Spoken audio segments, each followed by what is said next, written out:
They stood in front of the chair like guards. "You're not mentioned in the will," Randall said flatly, folding his arms. Trevor added, "It's just for immediate family." I looked at my sons, two grown men in tailored suits, and for a second I couldn't breathe. Immediate family? I gave them life. The room was cold, despite the elegant curtains and polished oak table. I stood at the entrance, holding the navy folder I'd brought with me like a shield. Inside was every paper I needed, not just copies, but originals. But at that moment, no one cared what I held. Not the attorney, not the paralegal, not even the few other distant relatives who barely looked up. "I received a letter," I said quietly, "from Winslow and Chambers. It had this address and date." Randall scoffed. "They must have made a mistake. We're handling the estate now. Aunt Marlene appointed us last fall." "She didn't have children. I'm her sister." Trevor gave a half smile, the kind he used to wear when trying to explain tech I'd never asked about. "Mom, look, you're not in this version. We can explain it later. For now, just, please don't make a scene." I looked down at the floor. Worn velvet carpet, beige with flecks of green, a stain just by the sideboard. Coffee, maybe. I let the silence hang, then stepped forward. "I'm not here to make a scene," I said carefully. "I'm here because Marlene wanted me to be." "You're not on the list," said the secretary behind the desk. Her nameplate said K. Mendez. She looked young, uncomfortable. I didn't blame her.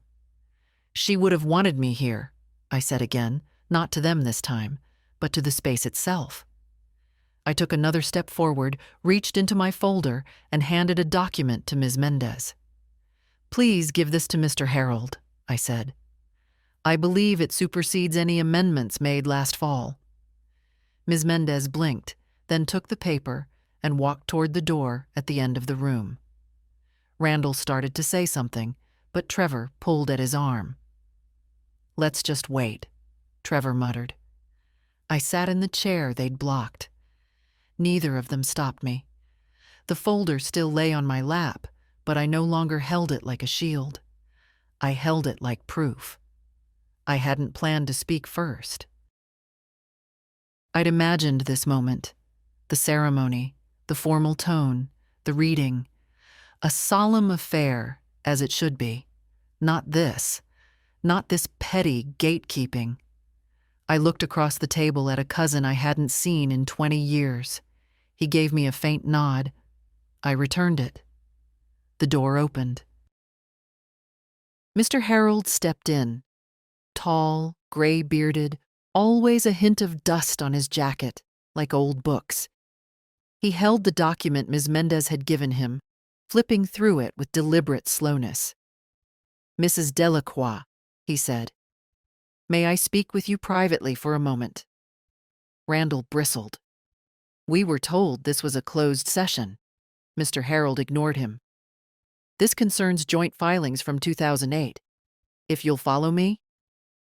I rose and followed him down the hallway, my legs steady, despite the weight I felt in my chest. His office smelled like cedar. There were no chairs, only a high counter. He laid the paper flat. "This is unexpected," he said. "You and Marlene executed a mutual will in 2008, witnessed, notarized, and filed in the county record. It predates the revision the boys submitted." "She insisted on it," I said. "She didn't trust anyone but me." He looked up. "Legally, it overrides the later changes, unless revoked in your presence." "Was it?" "No." He nodded once. "Then you are the sole beneficiary. Entire estate. House, land, accounts." A pause. "The boys don't know. They suspect. But no, they don't." He exhaled slowly. "Would you like me to inform them?" "No," I said. "Let them hear it during the reading, with everyone else." He studied me, then closed the file. "You'll stay for the reading?" "Yes," I said, "now that I've been allowed to sit." When I returned to the room, neither of my sons looked at me, but I saw their postures change. They knew something had shifted, and for once, I didn't feel like the one waiting to be let in. The house was quiet when I got home that evening, but not the comforting kind of quiet. It was the kind that made you feel like even the walls were holding their breath. I hung up my coat, kicked off my shoes, and went straight to the kitchen. The light over the sink flickered, had been doing that for months, but I hadn't bothered fixing it. No one else was coming in here but me. I boiled water for tea, even though my stomach was too tight to drink anything. Habit. There was a time this kitchen was full of voices. Randall arguing with Trevor over cereal, Marlene laughing from the doorway, Derek, my husband, clinking his mug against mine just to make me smile before work. That was another life. Derek died 22 years ago, just after the new year. Heart failure. He was gone before I could get the ambulance to the house. I remember sitting on the porch in my robe, snow falling into my slippers, phone dangling from my hand. Randall was 23. Trevor was barely 20. They were devastated. For a week. Then things turned practical. Who gets the car? Who pays the mortgage? Who handles the insurance? They'd stepped into adulthood the way some people step onto a moving train. Fast, loud, careless. At first, I didn't mind. I was proud of them. Randall got into real estate, started making decent money within 2 years. He was always charming, could talk his way into anything. Trevor stayed local, got into mechanics, opened a garage with a friend from high school, said he liked working with his hands. I helped them both. I always helped. When Randall's first investment deal fell through, and he needed to bridge the gap. Before the next one, I wrote him a check. When Trevor's partner skipped town with their business funds, I dipped into my pension. No questions. Just love. That's what mothers do. And when Marlene started getting sick, when the letters stopped being funny and started repeating themselves, when she couldn't remember what she'd said 5 minutes earlier, I was the one who found her a doctor. I drove her to every appointment. She hated the idea of assisted living, so I turned the guest room into her own space. "She's not our responsibility," Trevor had said one day when I asked him to pick up her prescriptions. "You're her sister." I didn't answer. There was nothing to say. But Marlene had always known the truth. People say things like that when they believe they've already claimed their share. She never had children, never married. Said she had enough family to manage, thank you. She was witty, sharp, wore perfume even when she didn't leave the house. One night, maybe a year after she'd moved in, she asked if we could write our wills together. "People change their minds when there's money on the table," she said. "Let's not give them the chance." We met with a lawyer, Mr. Harold's predecessor, and had everything done by the book. 2 signatures, 2 witnesses, each of us naming the other sole beneficiary. I remember thinking it was more ceremony than necessity, but I went along with it. Years passed. Marlene's mind faded, but she still smiled when I read her poetry, still called me baby sister, even when she couldn't recall what day it was. She died on a Thursday morning in her sleep. Peaceful. I sat with her for 2 hours before calling anyone. Not out of denial, but respect. Some people deserve a soft goodbye. The funeral was small, just family, a few neighbors. Randall gave a speech that sounded rehearsed.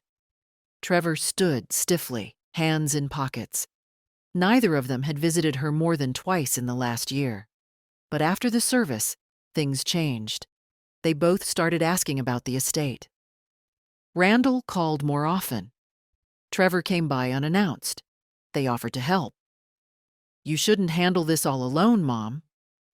I let them. I watched. I waited. When the letter from Winslow and Chambers came in the mail, I didn't tell them. It was addressed to me.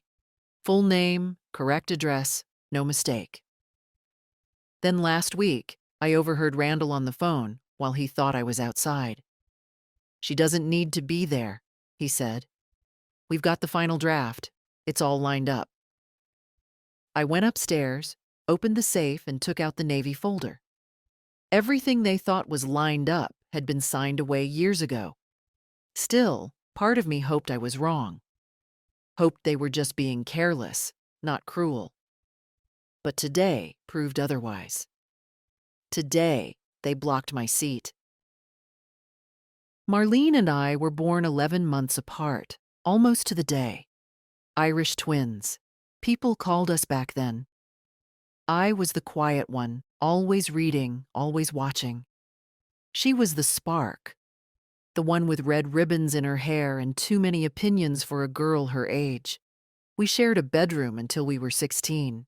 She taught me how to fake a headache to skip school and how to lie convincingly if you ever got caught sneaking pie from the fridge.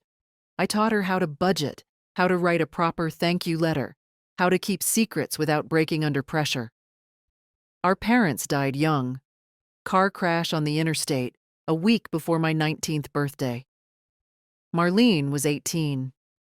We were alone in the house we'd grown up in, two girls with no compass but each other. We sold the place within a year and moved into a rental. Took jobs, paid bills, figured things out. I met Derek at the library, of all places. He was fixing the heating unit. Said my voice sounded like music when I read aloud to the children. I said he was trying too hard. He said, "Trying's half the battle." I married him a year later. Marlene never married, but she lived a full life. She traveled when she could, Greece, Canada, even Japan once. Taught English, managed an art gallery, worked in radio. Her stories never ended where you thought they would. Every time she came home, for Christmas or for my birthday or just because, she brought something odd, a stone shaped like a heart, an apron with embroidered frogs, a jar of pickled onions from a street market in Dublin. The boys adored her when they were young. "Aunt Mar," they'd yell, running to meet her at the door. She'd twirl them around, let them stay up past bedtime, feed them candy before dinner. Derek would wink at me and say, "She's not here to raise them. She's here to remind them life can be loud." That changed over the years. Once Randall got into college, he stopped showing up when she visited. Trevor followed suit, though with less sharpness. They grew tired of her. Said she was too much. I watched it happen like watching a faucet drip. Slowly, then constantly. Until one day you realize the whole sink's wet. When she moved in after her diagnosis, mild cognitive decline, then early-stage Alzheimer's, neither of them offered help. Not even a visit. "Too busy," they'd say. Marlene knew. Even in her forgetfulness, she knew. One day, as I brushed her hair, she said softly, "They'll come when I'm gone. Watch them, like pigeons at a park bench, only pecking when there's something to take." It wasn't bitterness, just recognition. She said it the way you say, "It might rain tomorrow." Her decline was steady, but slow. First, she forgot how to use the microwave. Then she started misplacing her keys. Then she began introducing me to visitors as my neighbor instead of her sister. I never corrected her. What would have been the point? But there were moments. Moments when she'd look at me and her eyes would spark and she'd say, "May, if I ever forget who I am, just remind me who you are." I promised I would. And I did. I took care of her. until the very end. It wasn't always easy. There were nights she wandered outside and I had to chase her barefoot down the sidewalk. There were mornings I found cereal in the freezer and milk in the cupboard. But I never lost patience. Because love isn't just about joy. It's about holding the line when someone else is drifting. Near the end, she stopped speaking. Just small hums, sometimes a nod. But when I sat on the edge of her bed and held her hand, she always turned toward me. The day before she passed, she squeezed my hand twice. Once for hello, once for goodbye. I didn't cry when she died. Not immediately. Grief has its own clock. But now, weeks later, I feel her absence in strange places. The extra teacup I forget to put away. The sound of wind chimes that no longer move. And today, in that room, when Randall stood in front of me like a bouncer and said, "You're not mentioned here," I wanted to laugh. Not because it was funny, but because if Marlene had been in that room, whole, sharp, standing, she would have said, "You boys are about to learn what it means to underestimate a woman who's already lost everything but her pride." That's why I brought the folder. Not to stir drama. Not to win. But because I promised my sister I'd remind them who I was. And I intend to keep that promise. The morning after the will reading, I sat at the kitchen table with a cup of tea gone cold and the envelope still sealed in front of me. It held a certified copy of the original will, the one Marlene and I signed together. Notarized, witnessed, and stored for years in my fireproof box, untouched. I hadn't opened it since. I didn't need to. I knew every word by heart. A dull ache had settled behind my eyes. Not a headache, just a kind of weight. The kind you carry when you know something irreversible has started. I wasn't angry, not yet. I was noticing. Noticing how Randall hadn't called, not even a text. Trevor either. The silence wasn't accidental. It was strategic. They needed time to regroup, to find a way to spin what had happened in that office. Or maybe they were waiting for me to die of embarrassment. That had happened once before. When Derek passed, I'd made the mistake of trusting Randall with the estate paperwork. He was the older son, more responsible, I thought. Within 2 weeks, he'd convinced me to sign over the deed to the family home. Just until probate clears, Mom, it's simpler for taxes. I signed, not understanding the implications. 2 years later, I had to beg him not to refinance it under his name. He said I was being dramatic. That was the first time I felt it. The shift. The tilt from mom to obstacle. Trevor was more subtle. He didn't ask for control. He asked for sympathy. When he needed a new transmission, it was just a short loan. When his third girlfriend left him, I was the one who cleaned out the fridge and scrubbed his apartment while he cried on the couch. He'd never yell at me. He'd just forget to say thank you. And slowly, over the years, I stopped offering. Not out of malice, just preservation. The envelope on the table gleamed in the morning light. I reached out, opened the flap, and slid the papers onto the table. My handwriting was there, beside Marlene's, on the last page. Firm, clean. No trembling in the pen. We'd been so sure, so united. This document is irrevocable unless jointly dissolved with written consent of both parties, it read. She never revoked it, and I never wanted to.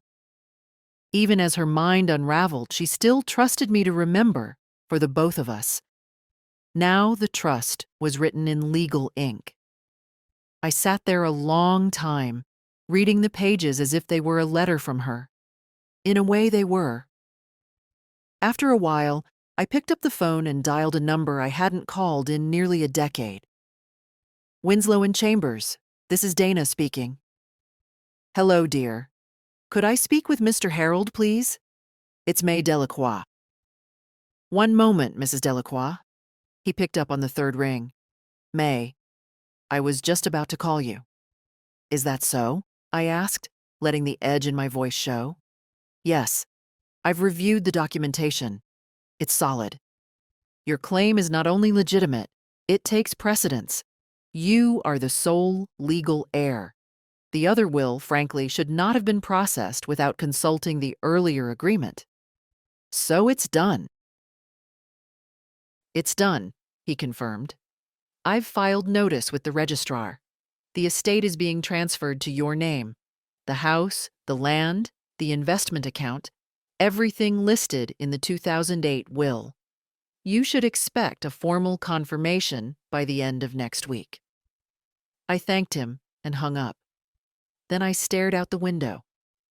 The dogwood tree Marlene planted in 1995 was blooming again, pale pink blossoms stretching like arms into the air. I'd always wondered why she chose that tree. Said it reminded her of something delicate but defiant. That day, I understood. The house was too quiet, not the silence of peace, the silence of anticipation, like the second before a doorbell rings. And I knew they would come.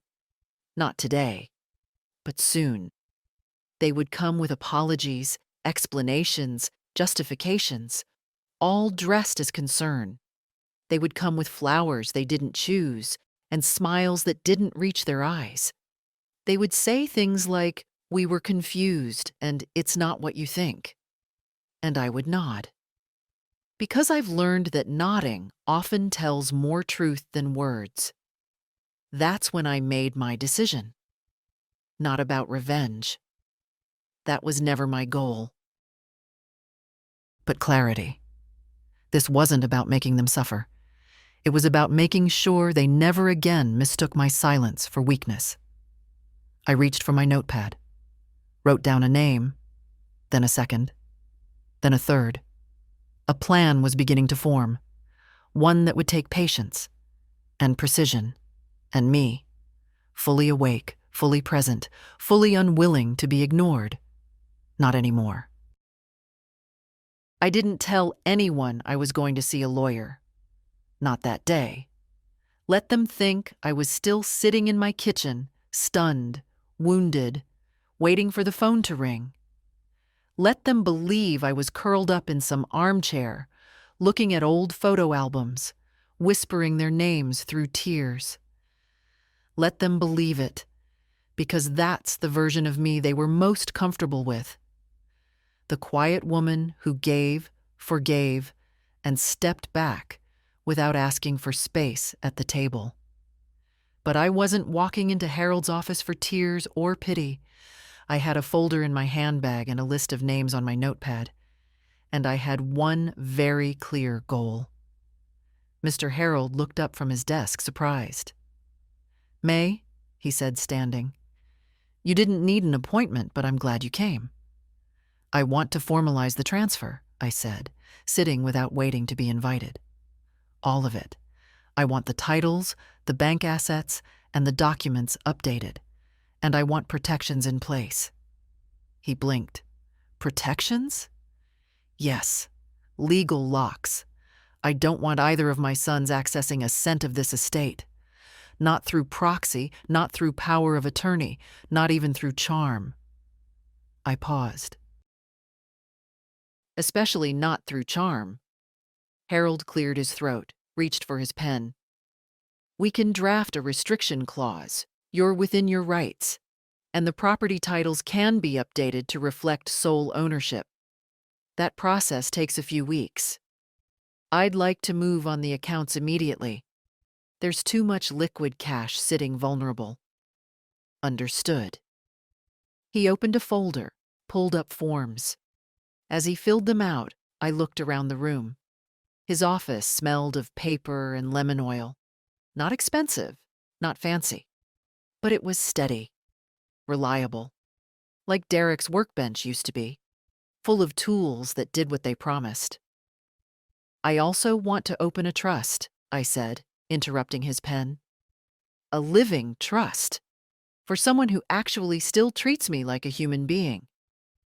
Do you have a beneficiary in mind? I nodded.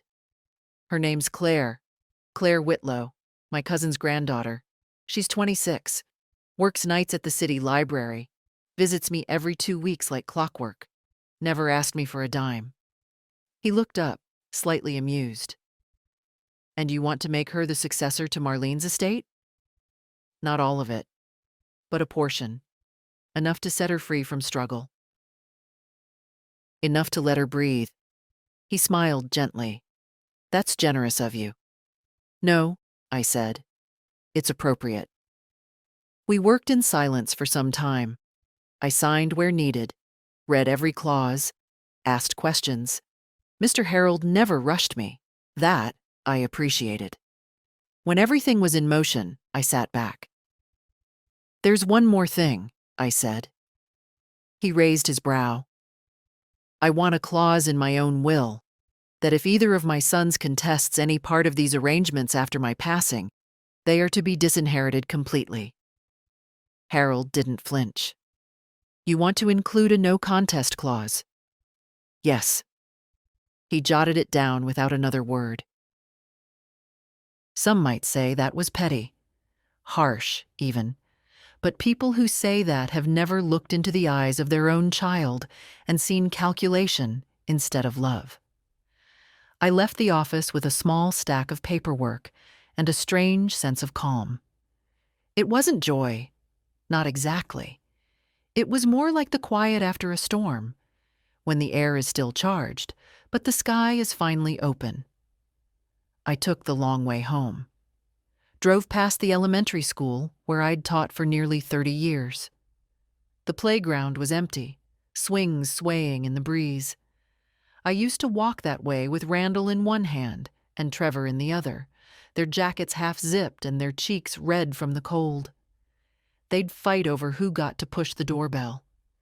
Now they wouldn't even push open a door for me. At home, the answering machine was blinking. 2 messages. I pressed play. First was from Trevor. Hey, Mom. Just wanted to check in. Hope you're okay. Randall and I were talking, and we think maybe we should all sit down soon. Clear the air. You know, get things straight. Second was Randall. Mother, I think there's been some confusion regarding the will. It's possible there was a clerical issue. We're working on clarifying things, but we'd appreciate it if you could forward any documents you brought to the meeting. For transparency. Transparency? I almost laughed. That's the word people use when they're trying to see through you, not with you. I deleted both messages. Then I sat down and wrote 2 letters.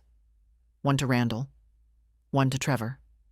Short, calm, clear. I received your messages.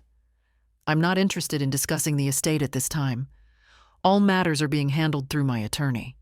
Please direct any further questions to him. Mother. No apologies, no warmth. They'd get the message. I wasn't angry. I was awake. And when a woman wakes up after years of giving, of softening her edges to fit into the corners others carve for her, she doesn't go back to sleep. Not ever again.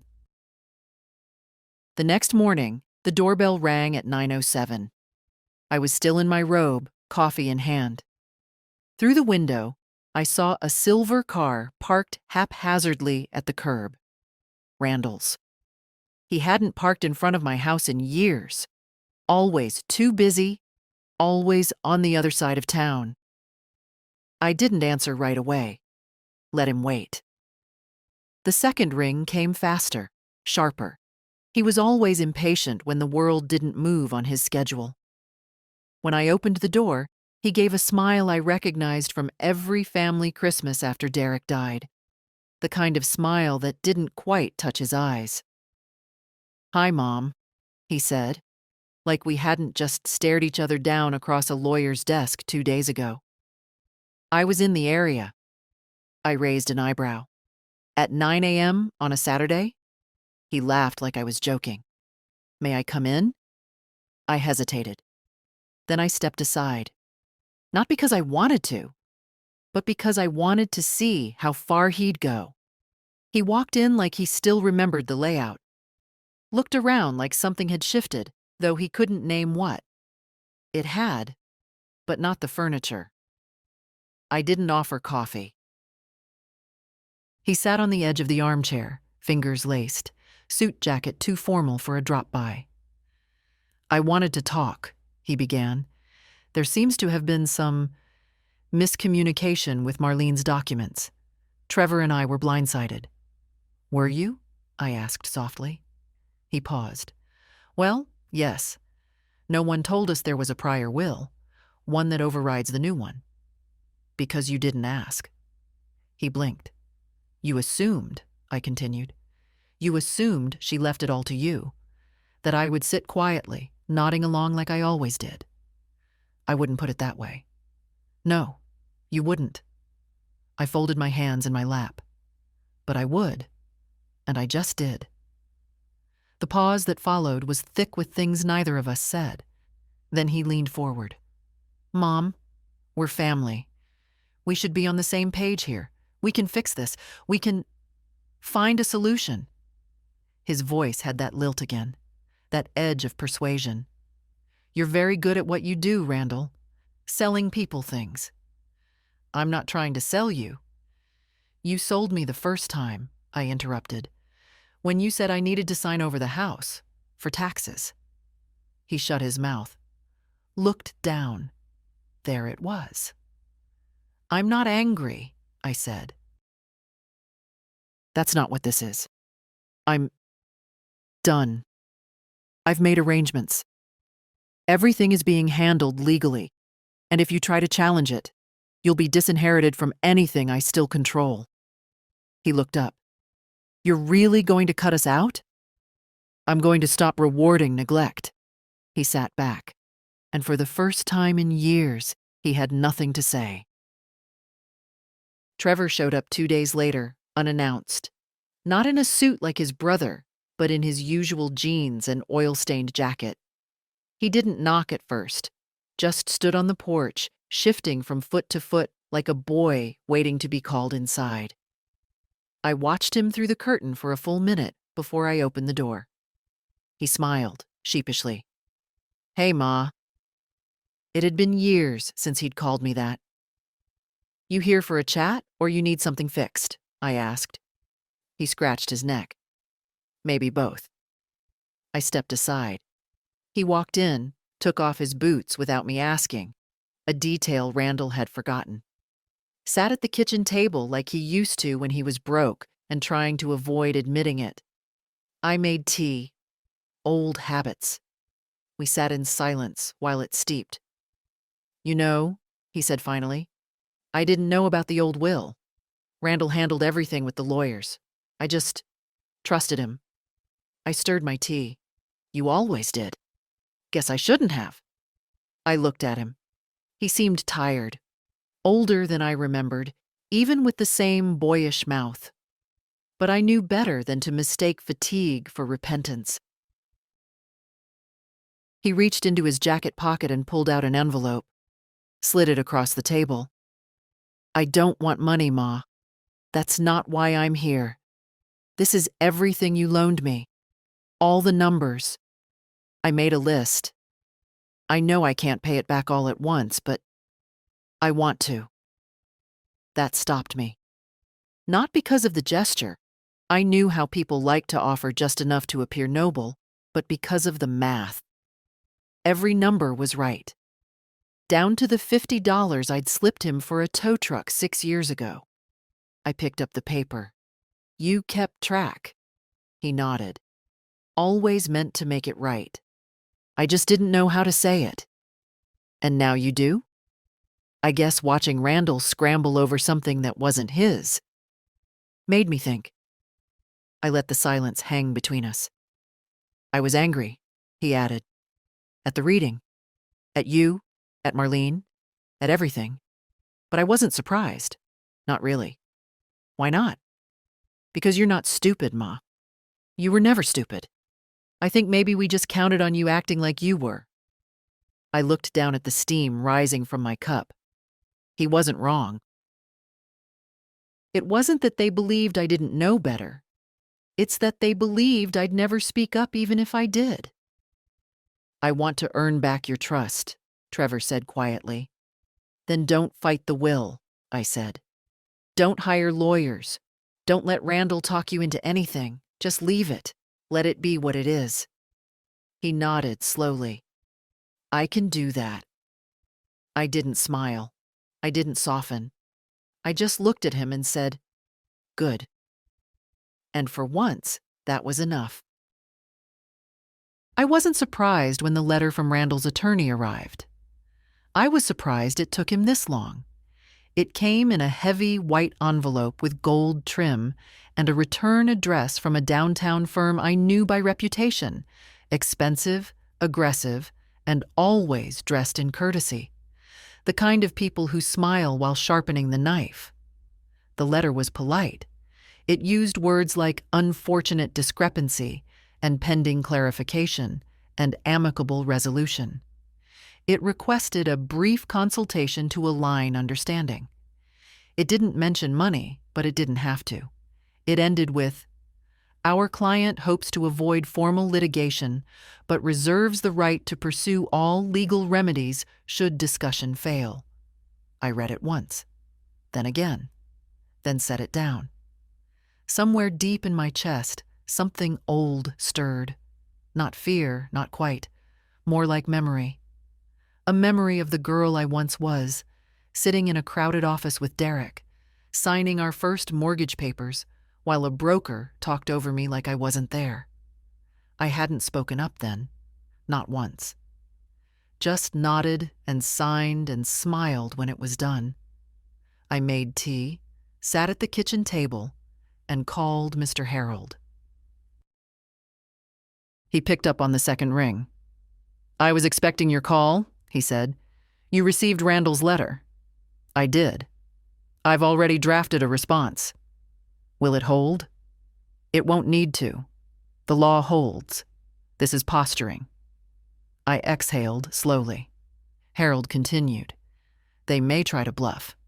They might even file something just to rattle you, but the will stands, May. It's unshakable. I believed him.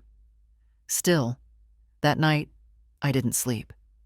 I lay awake, thinking not of the estate or the paperwork, but of Randall at 7 years old, standing at the edge of the pool, afraid to jump. Of how I'd stood in the water with my arms open, promising I'd catch him. And I did.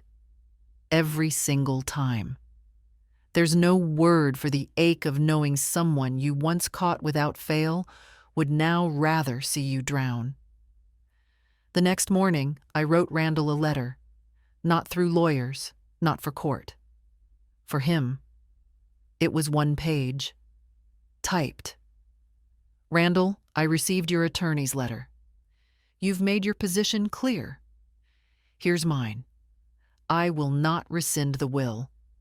I will not entertain compromise. I will not sit across from men who see me only as a delay in their plans. You've already taken enough from me. I'm simply choosing, for the first time, not to give you more. Mother, I printed it, folded it, placed it in an envelope with no return address, drove to the post office myself and dropped it in the slot. I didn't feel victorious or vindicated. I felt like someone who'd set down a heavy box after carrying it too far for too long. When I got home, the light on the answering machine was blinking. Claire's voice. Hi, Aunt May. I hope this week hasn't been too heavy. I baked lemon squares, the kind you like, with extra zest. I'll bring them by tomorrow, okay? I miss you. I smiled. For the first time in days, I smiled. The world had narrowed, yes, but not in the way Randall thought. It hadn't closed in. It had distilled, reduced to only the people who mattered. And in that smallness, there was finally space to breathe. Claire arrived the next afternoon with a tin of lemon squares and that soft knock she always used, like she wasn't sure she was welcome even after all these years. I opened the door before she could knock twice. She smiled when she saw me. "Still fast on your feet, I see." "Still sweeter than you need to be," I said, stepping aside. She carried the tin with both hands, like it was breakable. Inside, the squares were wrapped in parchment, dusted with sugar, arranged in neat rows. Marlene would have liked that. The precision, the care. We sat at the table, same as always. I made us tea, poured from the good pot, the one with the tiny crack under the handle. Claire never mentioned the crack. She just held her cup with both hands and listened. "Have they called again?" she asked after a while, without naming who. "Randall sent a lawyer. Trevor came by. Twice." "And?" And I told them what needed saying. She nodded, eyes lowered, picking at the edge of the parchment. "I'm proud of you." That caught me off guard. I almost laughed. I couldn't remember the last time someone said that to me. I looked at her. 26. Hair always half-tied. Freckles across her nose. Kindness in every movement. She was Marlene's blood, not mine by birth. But family finds its way. "You remind me of her sometimes," I said. "Not the way you look, just the way you carry yourself." Claire's eyes softened. She was good to me. Even when she forgot my name, she still held my hand like she knew me. She did know you.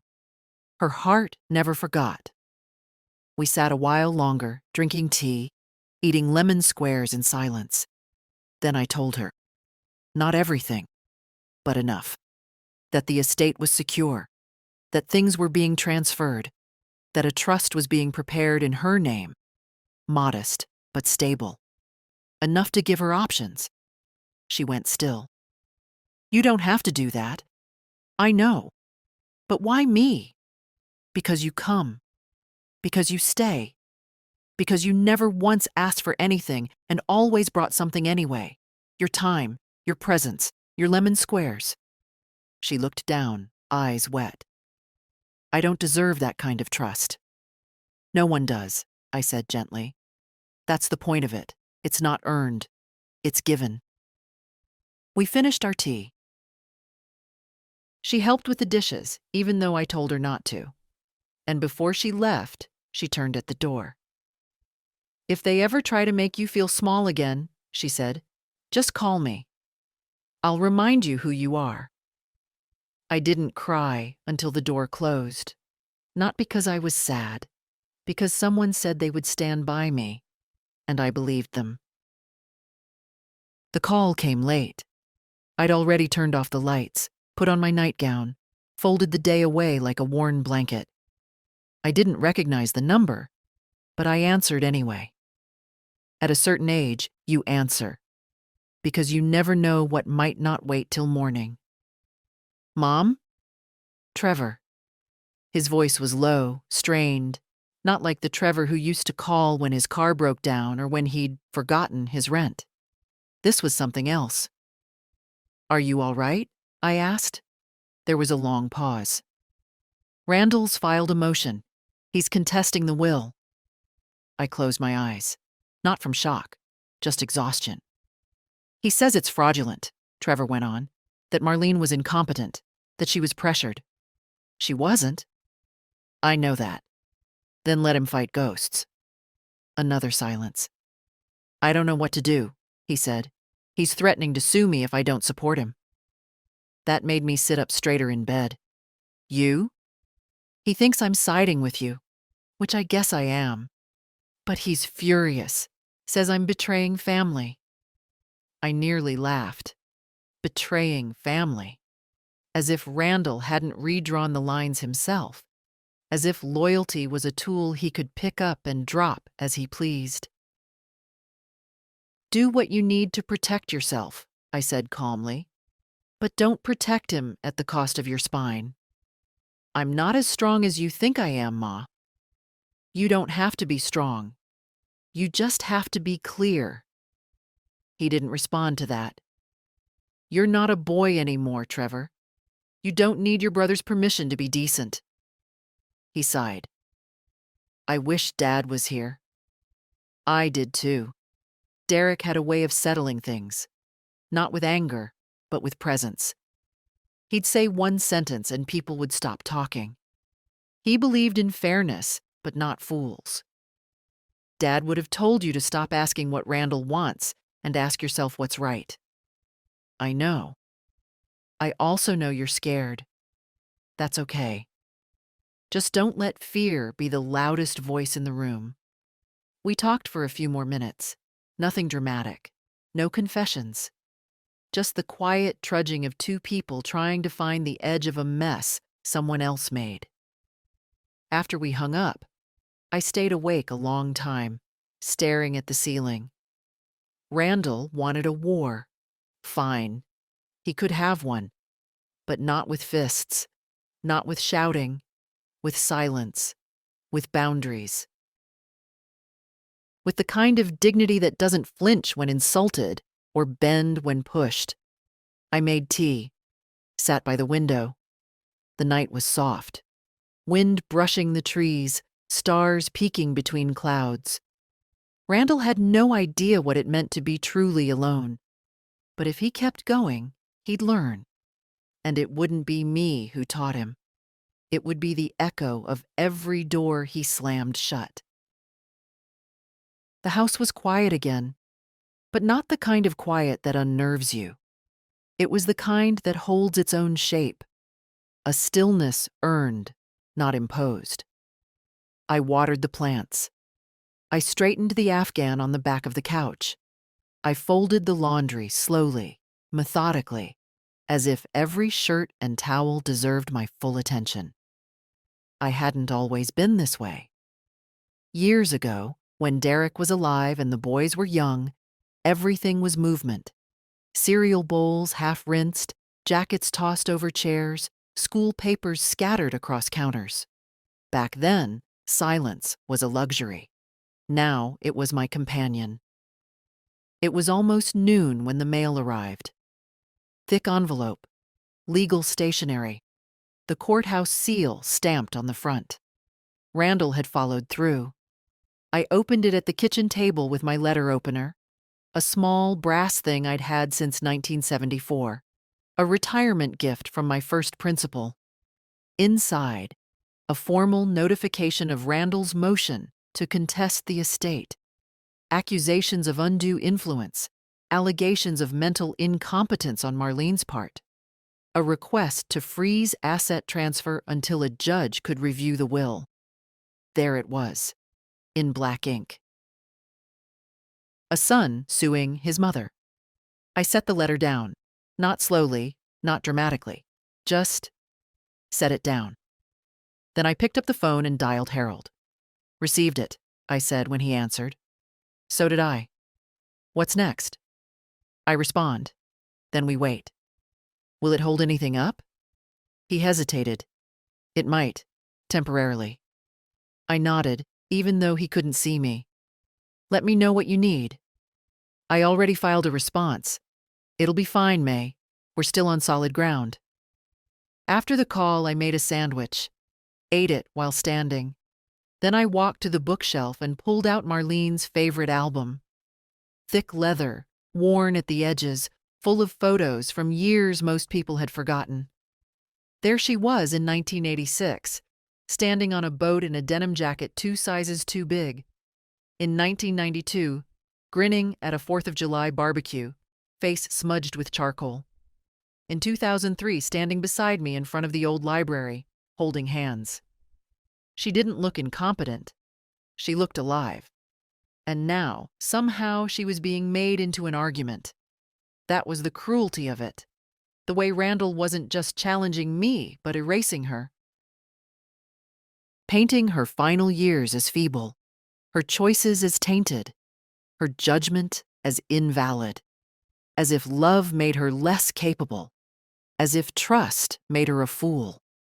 I sat with that for a long time. The anger didn't come all at once. It arrived like a low tide, creeping up the shore until the soles of my feet were wet. And when it reached my knees, I stood up. I walked to the hallway closet, pulled down the fireproof box again. Inside, Marlene's journals. Not all of them, just the ones from her final years. She'd stopped writing toward the end, but before that, she'd written plenty.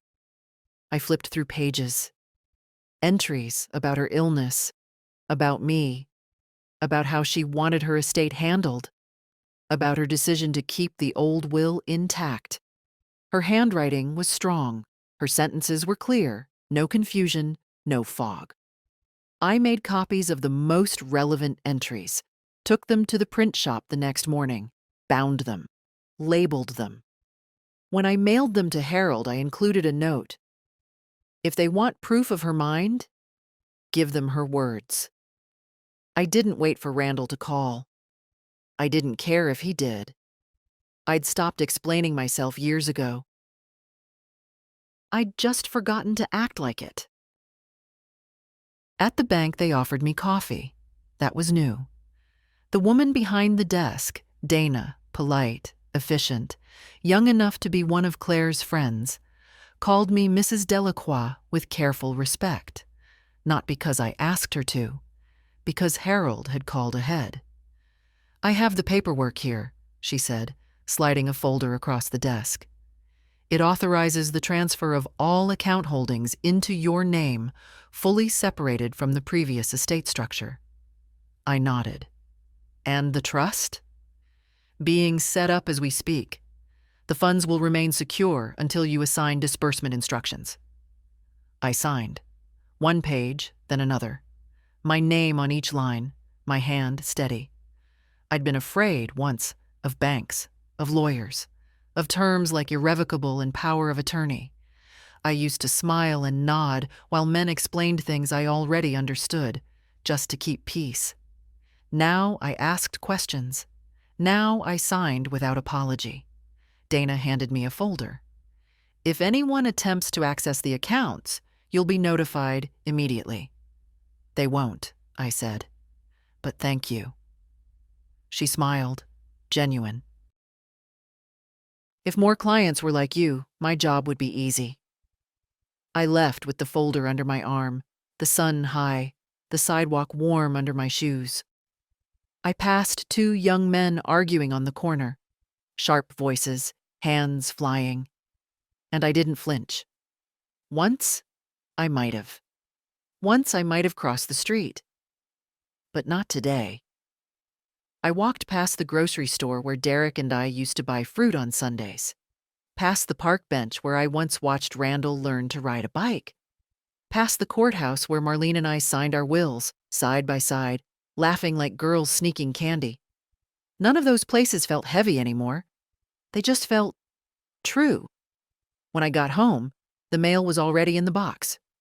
One envelope. Handwritten. Trevor. Inside was a note. Brief. Sincere. "Ma, I told Randall I'm not joining the lawsuit. He didn't take it well. Said some things I won't repeat. But I'm not backing down. I'll pay back what I owe you. Even if it takes 10 years. I hope one day you'll believe I mean that." Tea. I sat at the kitchen table with the letter in my lap, breathing in its weight. He'd made a choice. A real one?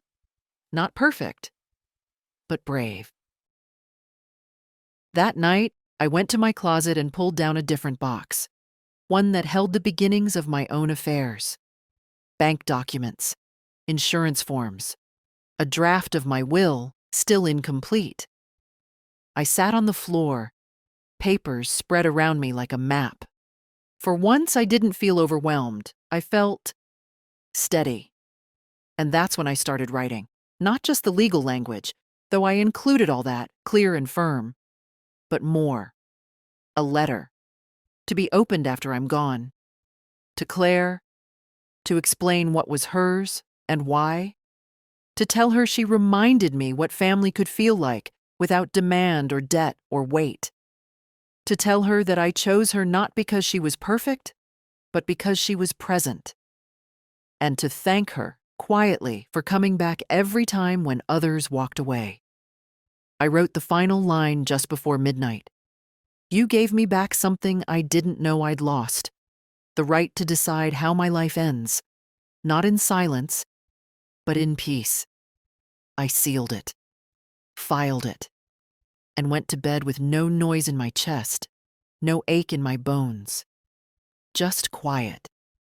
The kind that doesn't ask for anything. The kind that stays. I heard the knock before I saw the car. 3 short raps. Not urgent, but certain. When I opened the door, Randall was standing there. No suit this time, no briefcase. Just a windbreaker, jeans, and a look I hadn't seen on his face since he was a teenager caught in a lie. He didn't ask to come in. Good. I figured I'd try one last time, he said. I said nothing. Let him fill the silence. I know you're angry. Do you? I asked. He looked down, then up again. I've been thinking about what Trevor said, about what you said, about Marlene. Still, I said nothing. I know I handled things badly. Badly.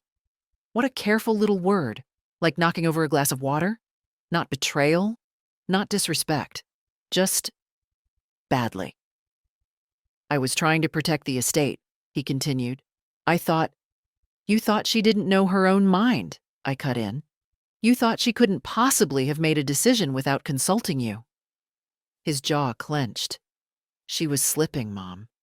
You know she was. She was. And she still had more clarity than you did. He opened his mouth, then closed it again.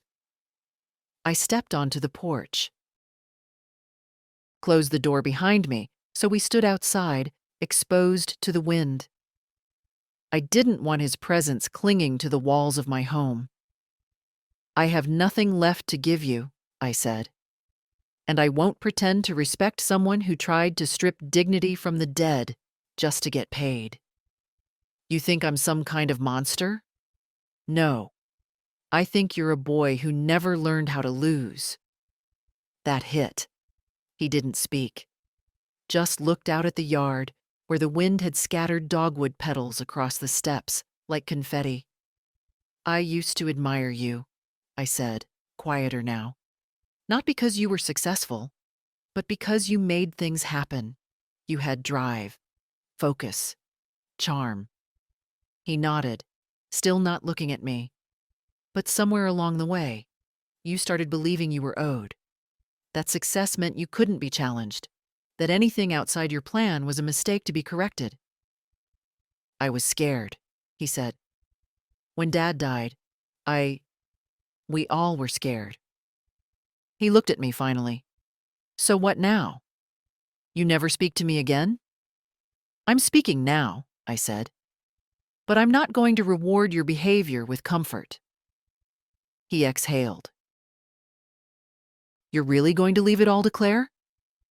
Some of it. The rest is going to causes that mattered to Marlene. The library. The children's shelter. Places that gave more than they took. He rubbed his hands together, cold now. Then I guess this is it. Yes, I said. And it was. He turned, walked down the steps, got into his car. No yelling, no slamming, just a slow pull away from the curb. I stayed on the porch long after he was gone. The wind quieted. The light shifted. I sat on the bench Derek built and watched a squirrel dart across the lawn, unaware of the century of life echoing around it. I didn't feel triumphant. I felt clean. There's a kind of grief that comes after clarity.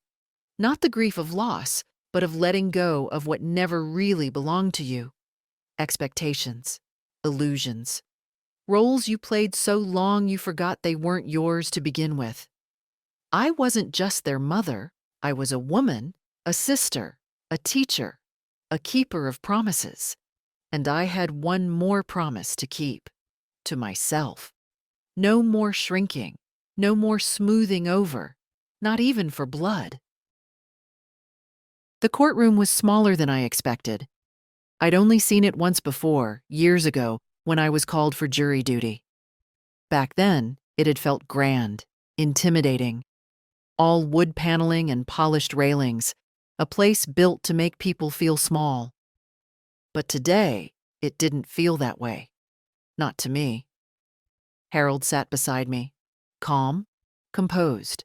He'd brought copies of everything: the 2008 will, the notarized statements, Marlene's journal pages, even a photograph of the two of us signing the document at the county office. Randall sat at the other table, alone. His lawyer had called in sick, or so the clerk whispered. I didn't believe it. I think the man simply saw the writing on the wall and chose not to stain his name, chasing a ghost of a claim. The judge was a woman, middle-aged, sharp-eyed, with no patience for performance. She read through the case file, asked Harold 2 questions, then turned to Randall. You've submitted a claim contesting the validity of a 2008 will, correct? Randall stood. Yes, Your Honor. On what grounds? I believe my aunt was no longer of sound mind when she signed the document. Harold didn't flinch. He simply handed the judge a folder. In that folder, he said, you'll find multiple documents confirming the decedent's mental capacity at the time of signing, including her own writing, verified by a handwriting analyst, and testimony from her physician, dated the same month. The judge flipped through it silently. Then she looked up at Randall. Do you have any documentation to the contrary? Randall shifted. No, Your Honor, but... Then this is hearsay and speculation. We don't run courtrooms on either. He opened his mouth again, but she raised a hand. I've seen enough, she said. There is no merit to this contest. The will stands as written. Motion dismissed. Just like that. She struck the gavel once, short and final. Harold leaned toward me and whispered, It's over. I nodded, not because I didn't believe him, but because I'd already known. Randall walked out without looking at me. I watched him go, not with hate, just distance. Like watching a stranger leave a room I no longer had to sit in. Outside, the sun was sharp on the sidewalk. Harold offered to drive me home, but I declined. I wanted to walk. I walked through the square, past the old cafe where Derek proposed to me over burnt pie and strong coffee, past the bus stop where Trevor used to wait with his lunchbox swinging from his hand, past the bookstore where Marlene once bought me a second-hand cookbook I never used. Everything looked the same, and nothing did. At home, I changed into my softest sweater, put the kettle on, and sat at the window. Claire would be coming by soon. She always did on Fridays. I pictured her laugh, the way she curled her feet under her when she sat, the way she listened like it was an art. I had one final envelope to give her. Not for money, not for property. For understanding. Inside were 3 pages. My handwriting, careful and deliberate. This is not a reward. This is recognition. You showed up. You stayed. You asked nothing and gave much. I wanted you to know that even in a room full of people I raised, you made me feel seen. One day, you may be standing where I am now, looking back instead of forward. If that day comes, I want you to remember this.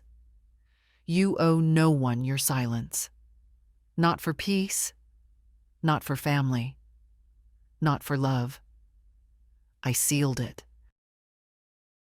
Placed it on the mantel, let it wait. Claire arrived just before sunset. She always did. Like clockwork, like habit, like love that didn't need explaining. I had the tea already steeped. The lemon squares were hers this time. Better than mine, if I'm being honest. She brought them in a plain tin, and set them down without ceremony, as if showing up was nothing special. It was everything. We talked, but not much. She told me about a new librarian at work who whispered instead of speaking. I told her about the neighbor's dog digging up my tulips again. Ordinary things. Good things. Then I handed her the envelope. She blinked. "What's this?" "Just words," I said, "but ones I want you to have." She didn't open it, just held it like it mattered. That was enough. "I think I'm done now," I said softly. "With what?" "With waiting for something that was never coming." She looked at me, that gaze of hers that sees more than it should. "You're not angry anymore." "No," I said. "I'm not. I'm something better." She smiled, and for a moment I saw Marlene in her again. The way her eyes creased, the way her face softened when she felt understood. We finished our tea. Watched the sun dip behind the fence. When she left, she hugged me longer than usual. And then I was alone. But not lonely. The house held a different quiet now. Not the silence of absence, but the hush of completion. Everything had a place again. The papers filed, the words said, the boundaries drawn, the love, the real love, left standing, clear and upright. I think a lot these days about what we leave behind. Not just money, not just things, but truth and memory and choice. There was a time when I believed my silence was a kindness, that not rocking the boat was my role, that being good meant being agreeable, pleasant, invisible. I don't believe that anymore. I believe in decency, yes, but not at the cost of self. I believe in family, too, but not the kind that only remembers you when there's something to inherit. And I believe in love, deeply, but I no longer mistake it for obligation. If you've read this far, maybe you understand. Maybe you've sat across from people who used to make you feel safe and realize they no longer see you as whole. Maybe you've been the giver too long, the forgiver. The one who stepped back so others could step forward. If you have, I hope you know, you can stop. You can say no. You can say enough. You can protect the parts of yourself you used to hand out freely. And you don't have to apologize for doing it late, only for never doing it at all. So if this story meant something to you, if you saw yourself in these pages, let it be a quiet reminder that your voice still matters. And if you're ready to use it, even gently, I hope you'll leave a comment or share this with someone who needs to remember they're not alone. You're not. Not now. Not anymore.